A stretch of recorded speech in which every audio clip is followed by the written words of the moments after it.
Ô glória, ô glória, ô glória, louvado seja o nome do Senhor, aleluia. Amados, vamos se colocar de pé por um instante. Você que pode, com a sua Bíblia aberta, vamos dar sequência ao nosso ensino. Deus abençoe meu pastor, ô glória. Isaías capítulo 2. Vamos fazer a leitura oficial nesta noite para adentrarmos em mais um elo do ensinamento sobre os profetas maiores. Oh glória! Isaías capítulo 2, versículos 3, 4 e 5. Eu espero os irmãos encontrarem para nós meditarmos juntos nesta noite. Oh glória! Que privilégio é estar diante da noiva do Cordeiro. Que privilégio é estar diante da noiva do Senhor. Amados, quem sou eu para estar diante da noiva do Senhor? Quem sou eu? Oh glória, é um privilégio que Deus concede aos homens, mas os homens não merecem, irmãos. Os homens não merecem, é pela misericórdia. Versículo 3, diz assim: E virão muitos povos e dirão: Vinde, subamos ao monte do Senhor, à casa do Deus de Jacó, para que nos ensine o que concerne aos seus caminhos, e andemos nas suas veredas, porque de Sião sairá a lei, e de Jerusalém a palavra do Senhor, e ele exercerá o seu juízo sobre as nações, e repreenderá muitos povos, e estes converterão as suas espadas em enxadões, e as suas lanças em foices. Não levantará espada nação contra nação, nem aprenderão mais a guerrear. Vinde, ó casa de Jacó, e andemos na luz do Senhor. Podeis tomar assento, meus amados, os olhos fitos na palavra de Deus nesta noite.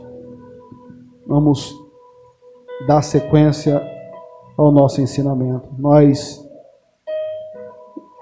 no último elo do nosso ensino, nós estávamos falando sobre uma certa parábola que Deus faz, usando o seu servo profeta Isaías, acerca do povo de Judá. Deus faz uma comparação de um júri, um julgamento. E o último parágrafo que nós vemos aqui foi a defesa do réu. Quem era o réu? O réu era Judá e todo o seu povo.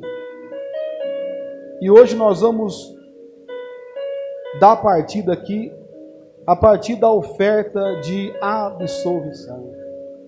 Então Deus ele faz aqui um paralelo entre a sua santidade e majestade e o pecado do povo de Judá. Há um juiz, um júri, um réu e uma sentença. Mas Deus, como é grande e misericordioso, Ele sempre vai trazer um escape. E aqui Isaías vai falar sobre uma oferta que Deus faz. Deus ele traz a palavra de peso que nós vemos aqui sobre o povo.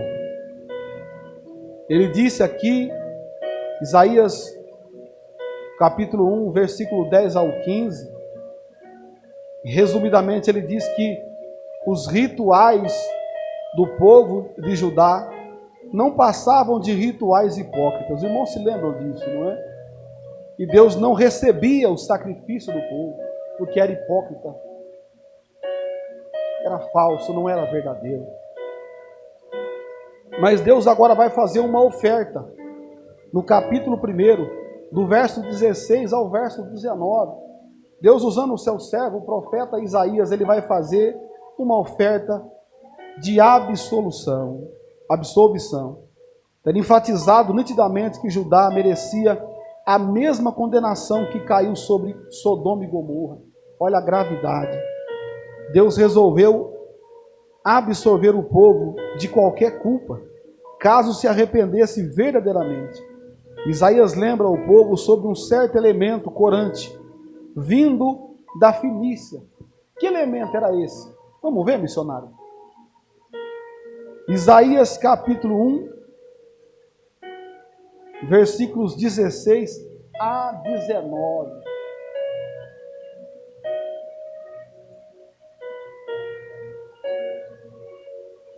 Primeiro, Deus usa o seu servo, o profeta Isaías, no tempo do reinado do rei Uzias, para trazer essa palavra ao povo, essa palavra de peso, dizendo para eles que o culto deles não estava passando no teto, no telhado. O culto deles não estava chegando a Deus, porque era hipócrita, era de mãos sujas. Agora, Deus misericordioso que é, Ele traz uma promessa para o povo, uma palavra de consolo, de conforto para o povo. Olha lá. Lavai-vos, purificai-vos, tirai a maldade de vossos atos de diante dos meus olhos, cessai de fazer o mal. O 17, vamos observar. Aprendei a fazer o bem, procurai o que é justo, ajudai o oprimido, fazei justiça ao órfão, tratai da causa das viúvas. 18, missionário, por gentileza. Agora veja, vinde então, e raciocinemos juntos. Deus chama o povo para pensar com Ele. Olha que Deus grande e maravilhoso. Deus não deixa seu povo pensar sozinho.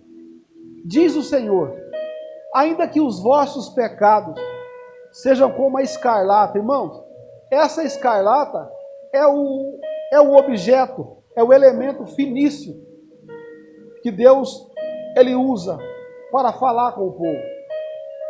Era o elemento corante, que depois que era passado esse elemento nas roupas, nos tecidos, ele manchava e não saía mais.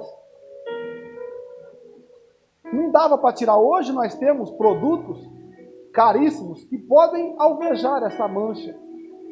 Mas antigamente esse produto, a escarlata, encontrado lá na Fenícia, não era possível remover essa marca, essa tinta vermelha escura, não dava para tirar.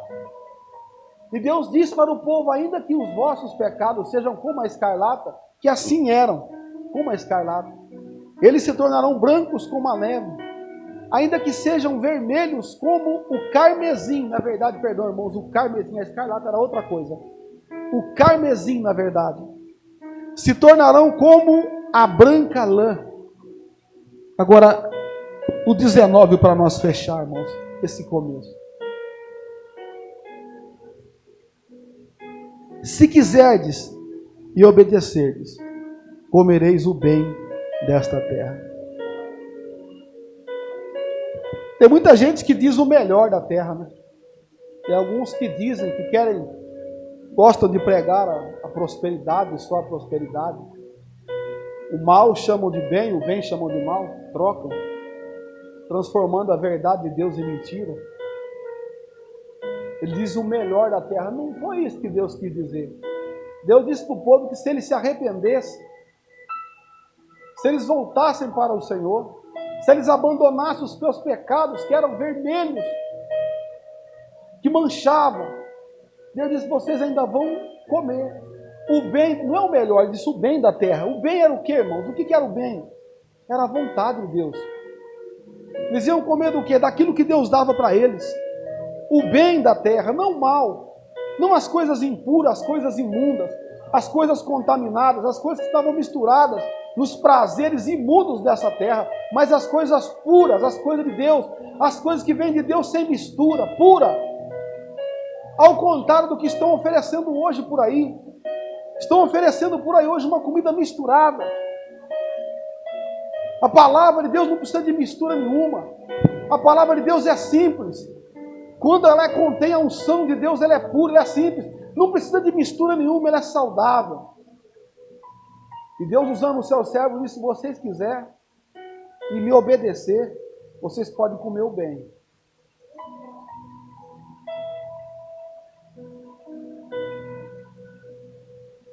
Veja, irmãos, que Deus, Ele quer trazer um conserto com o seu povo, um renovo. E Isaías é a peça fundamental aí nesse inteirinho.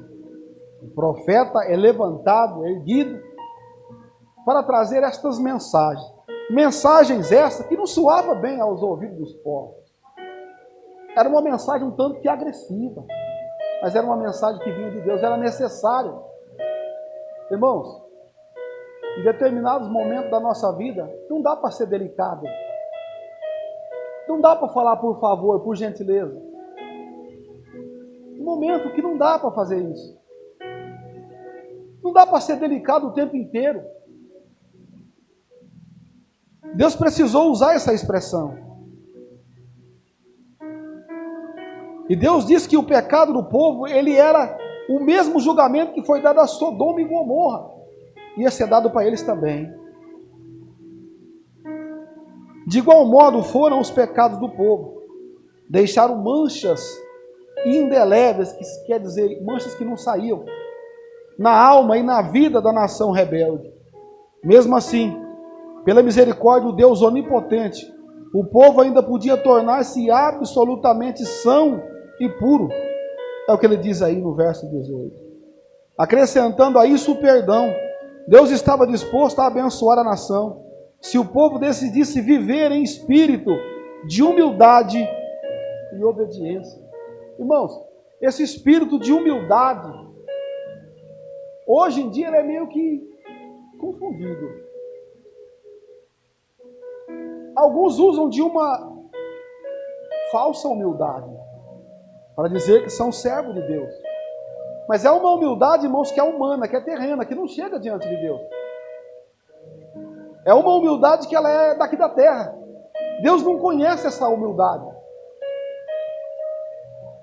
É assim que funciona. Naquela época era a mesma coisa. Muitos dentro do templo de Salomão, eles eram humildes. Mas quando saía do templo, a humildade acabava. Eu sou assim mesmo e não mudo. Eu aprendi assim, eu vou continuar assim. Sabe que está errado. Desculpe, irmãos, eu preciso pregar e ensinar. Foi me dado isso por Deus, eu preciso fazer. Infelizmente, muitos não querem a verdade. Sabem que estão errando, sabem que tomaram a decisão errada, sabem que aquilo é errado, mas querem continuar fazendo. Sabe por quê? Porque diz, eu aprendi assim, e eu vou fazer assim. Está errado. E se está errado, tem que parar. Tem que ser cortado, tem que ser tirado, tem que ser trocado. O que Deus usa o profeta Ezequiel para fazer? E para falar para o povo? Os irmãos se lembram o que Deus usou o profeta Ezequiel para dizer ao povo? Eu vou tirar de dentro de vocês o coração de pedra. E vou colocar dentro de vocês um coração de carne. Por quê? Porque o coração do povo de Deus estava endurecido. Eles aprenderam no erro. E queriam continuar errando, mesmo sabendo que estava errado, queria continuar. Não, eu aprendi assim. Eu vou continuar assim. Essa é a minha tradição, vou continuar assim. Até quando? Até onde? Até quando?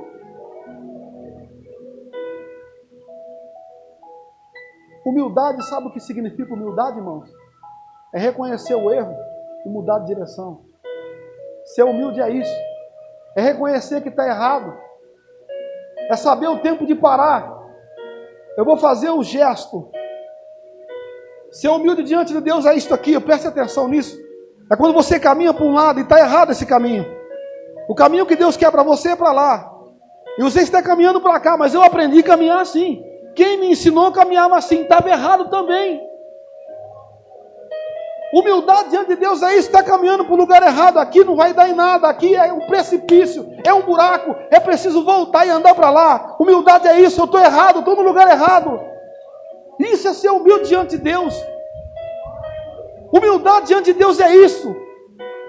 Eu não preciso que ninguém me fale, eu sei que eu estou errado, então eu vou dar meia volta, eu vou caminhar certo, eu vou me colocar no meu lugar. Isso é ser humilde diante de Deus. Infelizmente, essa humildade reconhecida por Deus tem faltado no meio do seu povo. E Deus aqui, Ele quer um povo assim, obediente e humilde. Agora nós vemos o julgamento, irmãos. A partir do verso 20, primeiro capítulo. Mesmo oferecido a Judá a opção de arrepender-se. Olha só. E evitar a devida punição pelos pecados. O seu julgamento foi anunciado com a esperança de que isso a levasse à resolução de obedecer a Deus. Agora veja aí o que Deus diz. Não vamos colocar aqui no telão, não. Deus diz assim, olha: mas se recusardes e fordes rebeldes, sereis devorados à espada, porque a boca do Senhor disse. Não foi o profeta barulhento que falou. Não foi o profeta do barulho, das emoções que falou. Não foi um aventureiro, um voador que falou. A boca de Deus que falou. Quem é a boca de Deus, irmãos? Você está com ela na mão aí, ó. Cada um de nós tem uma boca de Deus na mão. A Bíblia, a palavra de Deus é a boca dele. Quando você abre ela, ela fala com você. Mas quando ela fica fechadinha lá em casa, quando ela fica lá em cima do armário juntando poeira fechada, a boca fechada não fala, irmãos. Deus só pode falar quando a boca é aberta, a Bíblia, a palavra. Não existe culto a Deus sem que a sua palavra seja reverenciada. Esse culto não existe, irmãos. Esse culto é ilusório. Esse culto é hipócrita. Aonde não se tem Bíblia, não tem culto. Este aviso de punição influenciou tudo o que Isaías escreveu no seu livro, até o capítulo 37. Nessa altura da história de Judá, o povo realmente arrependeu-se, assim livrou-se da calamidade da invasão assíria. Irmãos, quando nós vamos para o capítulo 2, Deus vai usar aqui o monte e a vinha para mais uma vez tentar trazer o seu povo para os seus braços. Capítulo de número 2. A mensagem dos profetas do Antigo Testamento quanto ao futuro é muitas vezes indefinida quanto ao tempo do seu cumprimento, ou quanto à ordem cronológica dos acontecimentos preditos. Numa visão de Isaías, capítulo 2 e o verso 5, vamos colocar lá, missionário? Temos exemplo disso. Nestes capítulos, o profeta condenou a hipocrisia daquele tempo, predisse a invasão dos inimigos de Judá num futuro imediato e também esboçou o plano de Deus a se cumprir num futuro muito distante. A ordem desses eventos foi lógica, aconteceu. Foi sábia, claro, veio de Deus, mas não cronológica, não no tempo correto, no tempo corrido. Vamos dar uma olhada. Vinde, ó casa de Jacó, e andemos na luz do Senhor. Veja só esse capítulo. Quando eu fiz até uma live sobre este capítulo nesta manhã. Quando o Senhor chama o povo, vinde, ó casa de Jacó. Por isso que eu disse, para interpretar a Bíblia tem que saber quem está falando, para quem que está falando e quando está sendo dito. Aqui, veja, o profeta chama quem? O povo de Judá ao arrependimento. Vinde, ó casa de Jacó, e andemos aonde? Na luz do Senhor. Quando ele diz na luz do Senhor, ele está falando sobre o futuro. Ele está falando aqui exatamente sobre o futuro. Nós temos que observar esses 3 capítulos. O capítulo 2, o capítulo 3, 4 e o 5, na verdade. Todos esses capítulos vão falar de acontecimentos que Isaías profetizou que ia acontecer. Isaías profetizou que o Senhor tinha um plano para depois desse acontecimento que vinha para corrigir o povo. Então o profeta ele trazia uma palavra de peso, mas ele também trazia o plano de Deus para ser feito depois dessa correção através da profecia. Revelando eventos que aconteceriam num futuro distante. Deus procurou fazer a nação de Judá se lembrar de que ele tinha um plano para com ela. Em seguida vemos esclarecida a permissão divina quanto à invasão de Judá sofreria. Isaías explicou que o sofrimento momentâneo de uma invasão prepararia a nação de tal maneira que depois obedeceria a Deus, conformando-se por completo à sua vontade. Não é isso que acontece até hoje conosco? Muitas vezes o Senhor avisa, usando a sua palavra, usando os seus servos, suas servas. O Senhor vai avisando, e nós não damos ouvido. Aí vem o quê? A palavra de sentença. Os atos. Quem foi que mandou isso? Foi Deus? Não foi Deus. Nós que cavamos e procuramos esse buraco aí. Nós cavamos o buraco, o Senhor falou, aí você vai cair nele. E nós continuamos caindo, cavando. O Senhor falou, para, você vai cair nele. E nós, que nem tatu canastra, cavando. O que acontece, irmãos? Chega uma hora que cai nele. O Senhor avisou, continua avisando, e o povo cai nele. Depois daquele tombo, serve para quê? Para que nós percebamos que temos que dar ouvido à palavra de Deus. Temos que dar ouvido. Então era isso que o Senhor queria mostrar, que Ele ia permitir que o povo passasse pela invasão dos assírios. A Assíria ia vir. Isaías profetizou.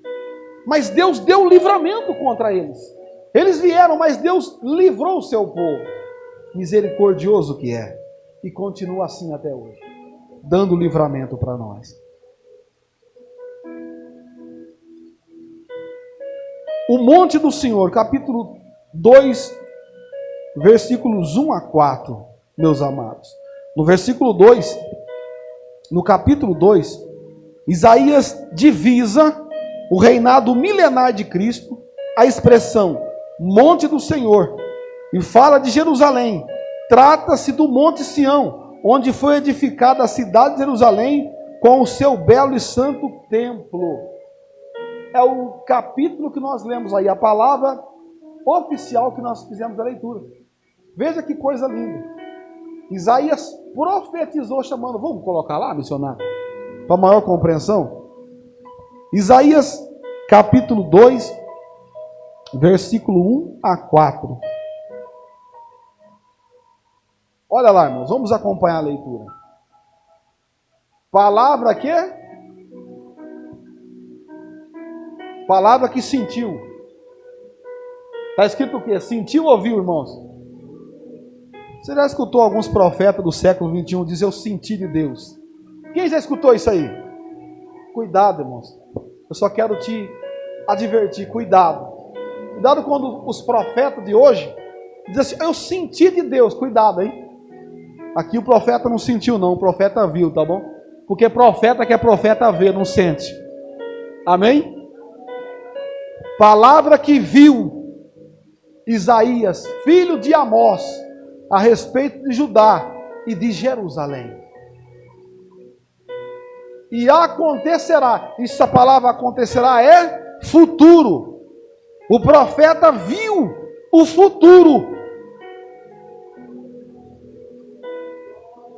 E profetizou.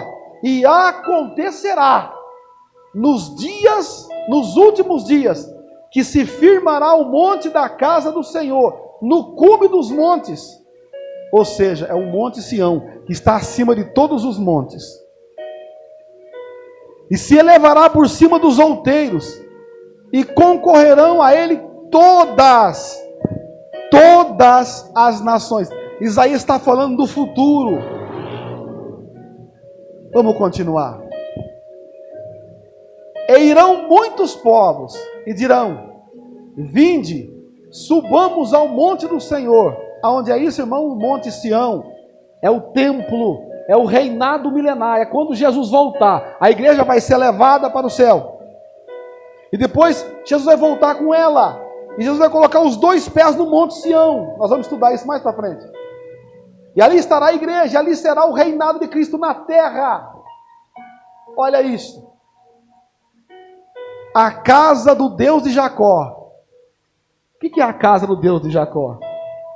É o templo, irmãos. é a cidade de Jerusalém que Deus escolheu. Jerusalém geograficamente é o centro da terra. É lá, de lá que Jesus vai reinar. E é de lá que vai vir a lei. É de lá.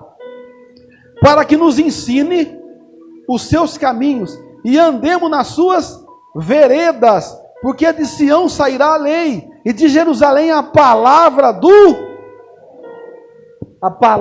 Senhor aqui, irmãos.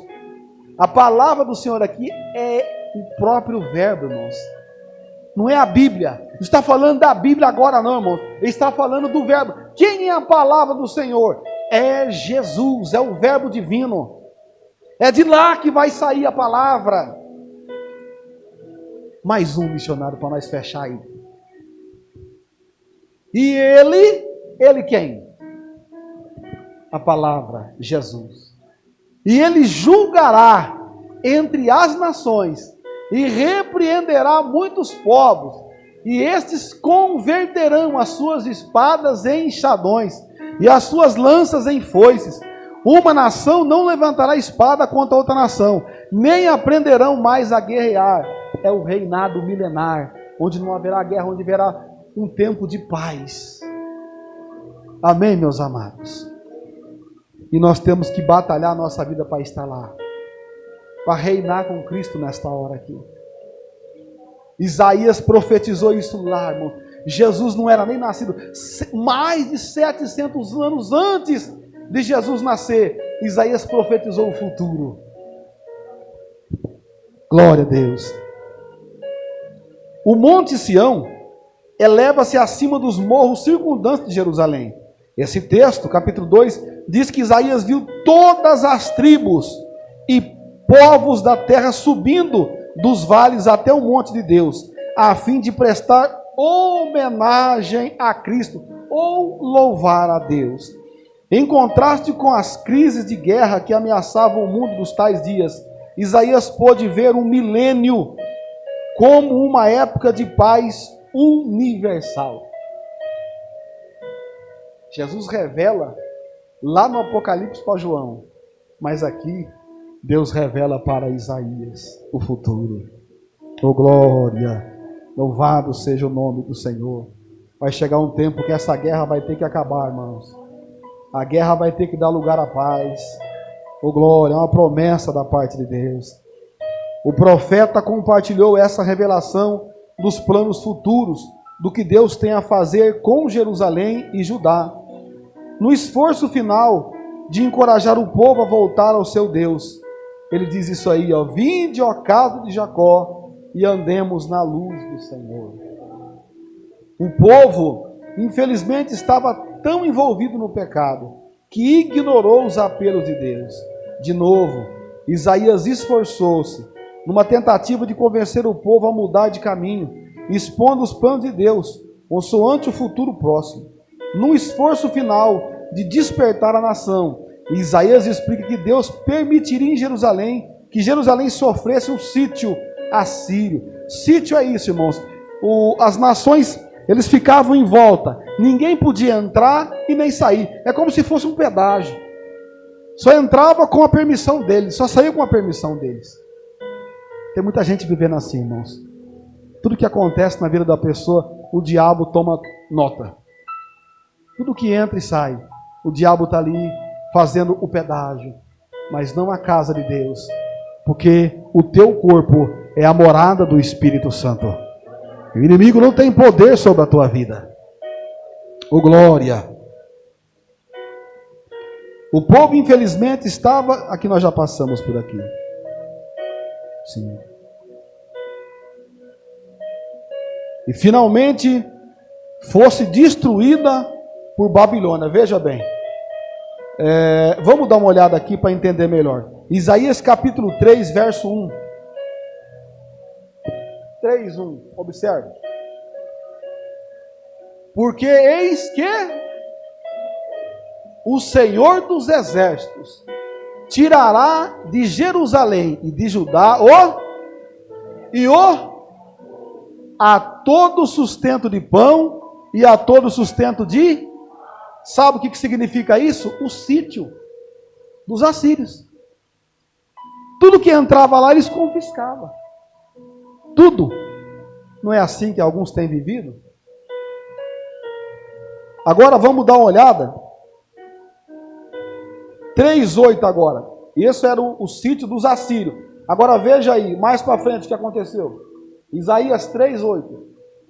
Porque Jerusalém está arruinada e Judá caída, porque a sua língua e as suas obras são contra o... Misericórdia, irmãos. Para provocarem os olhos da sua... Misericórdia, irmãos. Misericórdia. Então aí nós vemos aí o que? A punição de Judá. Isaías profetizou estas palavras concernente à vontade de Deus para o povo de Judá. Apesar do desastre que viria, ainda houve uma mensagem de esperança. A promessa da parte de Deus de não abandonar totalmente o seu povo, ao profetizar novamente acerca da época milenária. Pela primeira vez no seu livro, Isaías apresenta Cristo. Ele o descreve como o renovo do Senhor, que um dia reinará no Monte Sião. Agora sim, Isaías 4, verso 2 e 3. Olha lá. Deus usa o seu servo, o profeta Isaías, trazendo uma palavra de correção, usando duas nações para corrigir, para disciplinar o seu povo. Mas logo em seguida Isaías já profetiza acerca do quê? Do cuidado de Deus com o seu povo. Olha lá, novamente profetizando acerca de Cristo. Naquele dia o renovo do Senhor será cheio de beleza e de glória, e o fruto da terra excelente e formoso para os que escaparem de... Era para os que escaparem. E quem ia escapar? Aqueles que obedecessem a Deus. Aqueles que fossem fiéis a Deus iam escapar. Somente os que fossem fiéis, humildes, a ponto de obedecer a Deus. E este renovo, a qual Isaías está citando, é Cristo. O que é um renovo ou um rebento? Renovo é quando você corta uma planta lá embaixo no caule. Você corta lá embaixo, quase extermina ela. Mas de lá de baixo, perto da terra, perto do solo, ela nasce um broto vigoroso. E continua a sua vida. E dá muitos frutos, e frutos de qualidade. Assim foi Jesus. Judá quase foi exterminada pelos assírios e pelos babilônicos. Agora aí, ó, Isaías traz que Jesus é esse renovo, que veio para trazer vida novamente, vida com abundância.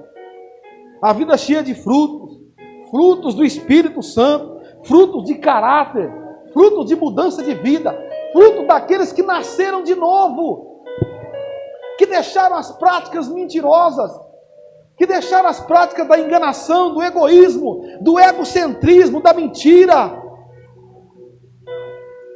Novos frutos, frutos de justiça. Oh glória!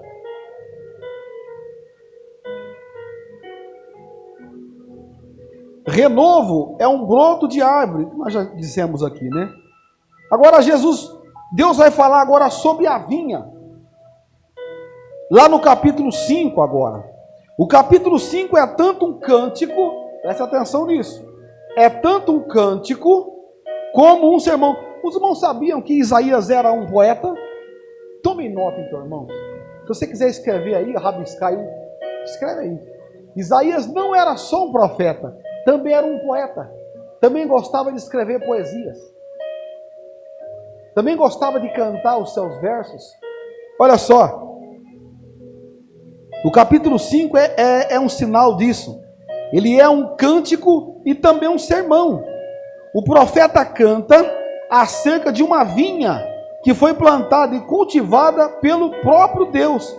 Essa vinha, contudo, só produziu uvas azedas ou amargas.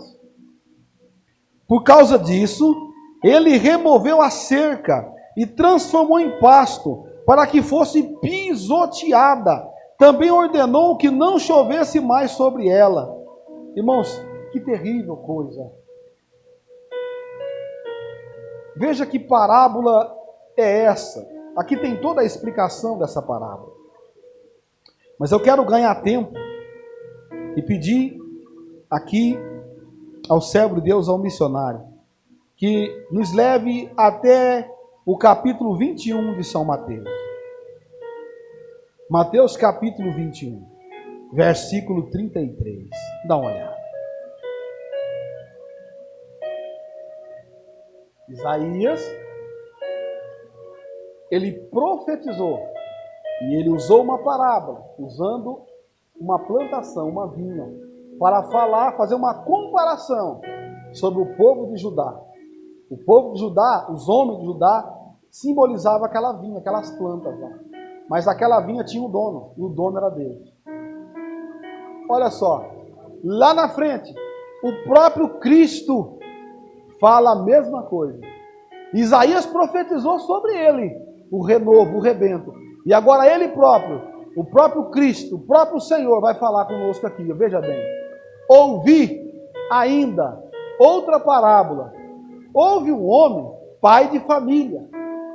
Pai de família. É a igreja, irmãos. Essa família é a igreja. Que plantou uma vinha e circundou-a de um valado e construiu nela um lagar e edificou uma torre e arrendou a uns lavradores e ausentou-se para longe. Então veja que Deus ele faz aqui uma comparação. Nós vamos observar aí também que esta lavoura, ela tinha a Bíblia chama de sebe, que na verdade significa cerca. Se tiver escrito na tua Bíblia aí, sebe, significa cerca. Em volta desta vinha, dessa propriedade, tinha uma cerca. Observe. E Deus ele diz que arrancou essa cerca da vinha. Para que ele arrancou? Porque as plantas não produziram bons frutos. As uvas que foram produzidas ali não dava para consumir, eram azedas, amargas, reprovadas para o Senhor, para o dono da vinha. E aí o que fez o dono da vinha, o lavrador? Ele arrancou a cerca para os animais ou para os homens entrar nela e pisotear nela, acabando com ela. Por quê? Porque ela não dava seus frutos. Esses que vieram pisotear eram os assírios. Os assírios, eles tinham um símbolo, e o símbolo deles era um leão. O leão simbolizava os assírios. Olha só, vamos, missionário? Quer ver? No capítulo 5, missionário, por gentileza. Isaías, no capítulo 5. Isaías, capítulo 5, versículo 29. Vamos dar uma olhada no que diz lá. Vamos ver. Isaías 5, 29. Ó, veja o que está escrito aí. O seu rugido será como o do leão. Rugirão como filhos de leão. Sim. Rugirão e arrebatarão a presa e a levarão. E não haverá quem... Esse leão aí, irmãos, era a Síria. Era Deus falando sobre a Síria. Deus arrancou a cerca de proteção para que esta vinha fosse pisoteada, amassada. Irmãos, por que a vida de muito crente vai de mal a pior? Por que muitos crentes estão caídos, derrubados, pisoteados, amassados, humilhados? Por que é? Porque foi arrancado deles a proteção. Desobedeceram a Deus. Não foram humildes o suficiente para voltar para o Senhor, para se humilhar diante de Deus, para que essa cerca de proteção chamada Espírito Santo pudesse ser colocada novamente em volta e a proteção voltasse ao normal. E o leão, ele anda pisoteando, ele anda amassando, pisando essa planta. Que é este crente que está caído, está longe de Deus. Mas a oportunidade foi dada, irmãos. 700 anos depois de Isaías, Cristo Jesus também usou a mesma ilustração que nós lemos aí agora. Veja que esta parábola é uma parábola, irmãos, que ela fala muito conosco. E ela foi uma parábola colocada ali para os tempos de Judá. Mas ela aponta para o século 21, missionário. Essa passagem aponta para nós hoje. Ela aponta para o que está acontecendo conosco hoje. Isaías explica nessa parábola que Deus está representando um lavrador. E a casa de Israel uma vinha. E nesta linguagem figurada, as uvas bravas, azedas, ela significa o quê? A violência, a indiferença, a imprudência, a inversão de valores e a embriaguez. Aqui, irmãos, no versículo 22 do capítulo 5, Deus usa uma expressão aqui, irmãos, que é até um certo ponto interessante, mas não deixa de ser muito triste. Capítulo 5, versículo 22. Olha aqui. Ai dos que são poderosos para beber e homens de poder para misturar bebida. Os irmãos veem que é isso? Eles são heróis. Em outra tradução diz que eles são heróis para beber vinho. O que significa isso? A Bíblia diz que eles são bons para fazer aquilo que é contrário à vontade de Deus. Um herói faz o que, irmãos? Ele faz coisas além do limite. Eles passavam por cima do limite para se embriagar, para viver na contramão da vontade de Deus. Talvez a vontade de Deus era mais simples deles fazerem. Isaías começa a falar sobre os ais. Ai daqueles que ao mal chamam bem e ao bem chamam mal. Será que não é assim até hoje, irmão? Será que não seria mais fácil para as pessoas obedecer a Deus do que pular barreiras altíssimas, correndo o risco de se quebrar, de se arrebentar toda, para experimentar o vinho lá fora? Mas as pessoas preferem experimentar o vinho lá fora do que beber da mesa do Senhor aqui dentro, que é mais fácil. Aqui dentro não precisa pular o muro, não corre o risco de quebrar os pés. Aqui dá para entrar pela porta. Pode-se entrar pela porta para participar da mesa do Senhor, mas para beber o vinho lá fora, o vinho da maldade, o vinho do pecado, da prostituição, tem que pular muros, altíssimos muros, arriscando a própria vida. Mas alguns preferem arriscar a própria vida do que obedecer a Deus. Assim vivia Judá e Israel. Mais um pontinho só. O texto 3. A visão do céu. Eu não imaginei que nós chegaríamos tão longe hoje. Mas é porque eu dei uma abreviada, graças a Deus. Nós vamos falar, irmãos, sobre agora o capítulo 6. No próximo ensino.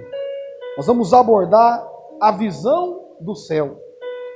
A morte do rei Uzias, um grande rei da história de Judá, preocupou muito o profeta Isaías. Obviamente, a estrutura política e a condição espiritual da nação seriam profundamente influenciadas pela morte do rei. Preste atenção nisso agora, nós vamos encerrar já. Turbado no seu espírito, Isaías foi ao templo para orar e receber conforto de Deus. Estando em meditação, ou seja, devoção, ficou extasiado com a presença divina e teve uma visão do céu, onde viu o rei dos reis assentado no seu trono, refulgente de glória. Através dessa experiência, Deus queria afirmar em Isaías a confiança de que os governantes terrestres aparecem e desaparecem, porém, quem controla tudo e todos é o Rei Eterno. Olha, irmãos, o profeta Isaías, ele recebeu a confirmação do seu ministério quando chegou no capítulo 6. A Bíblia diz que no ano que morreu o rei Uzias, O profeta viu o Senhor. Mas algo muito forte, impactante aconteceu na vida deste homem. Ele era muito íntimo de Uzias, eram parentes. E eram muito próximos, amigos. Ficou muito sentido, muito chateado quando morreu o rei. Tamanha tristeza e luto que ele sentiu na alma. A Bíblia diz, ou melhor, a história diz que ele entrou no templo e foi orar. E foi buscar a Deus e foi chorar. Quando nesse momento devocional. O que é devoção? É comunhão com Deus no particular. Quando é que você está no devocional? Quando você está só diante de Deus. Isaías estava no seu devocional, orando e chorando diante de Deus. O que aconteceu? Ele viu. Eu acho engraçado, hoje em dia, os profetas do século 21. Assim diz o Senhor: eis que te digo, na rua, de qualquer jeito, sem pastor, sem liderança, em qualquer lugar, em qualquer monte, em qualquer lugar, não tem pastor, não tem direção, não tem Bíblia, não tem devocional, não tem oração, e acha que é profeta, e quer profetizar. Eis que te digo, assim diz o Senhor. Diz o Senhor o quê? O quê? Sem base, sem Bíblia, sem obediência, sem humildade. Isaías viu o trono de Deus quando? Quando ele estava diante de Deus, orando. Como é que pode? Mas é os dias que vivemos. Infelizmente, as pessoas do século 21 preferem ouvir esse tipo de profeta aí. Os profetas da revelação. Está revelando não sei o quê. Porque a revelação está aqui, ó. Aqui está a revelação. Revelação é essa. Essa é a boca de Deus. Quando ela é aberta, ela fala. Mas fechada não fala nada. Os profetas não abrem a Bíblia. Se o profeta não abre a Bíblia, como é que Deus está falando? Como é que pode dizer, eis que o Senhor diz, se a Bíblia está fechada? Amados, Isaías entrou no templo para chorar e orar, e viu o Senhor. Deixa eu te dizer uma coisa nessa noite para encerrar. Todas as vezes que você entra no teu quarto, quando eu digo no teu quarto, é o teu particular. Não precisa ser na igreja, não precisa ser... Não, eu estou dizendo no teu devocional, o teu particular. Quando você entra no teu particular para falar com Deus, tenha certeza que você vai ver Ele. Você vai ver Ele. Porque Ele está de olhos atentos em você. Não importa a tua condição, a tua situação, não importa se você errou, se você falhou. Os olhos deles estão sobre os justos. E os teus ouvidos estão atentos à tua súplica e à tua petição. E lá você vai ver Ele olhando para você, pronto para te abraçar e para te abençoar. Amém? Nós damos uma trégua e colocamos aqui uma vírgula. Mas, se Jesus permitir, estaremos de volta na próxima terça. Amém, missionário? Deus abençoe em nome de Jesus.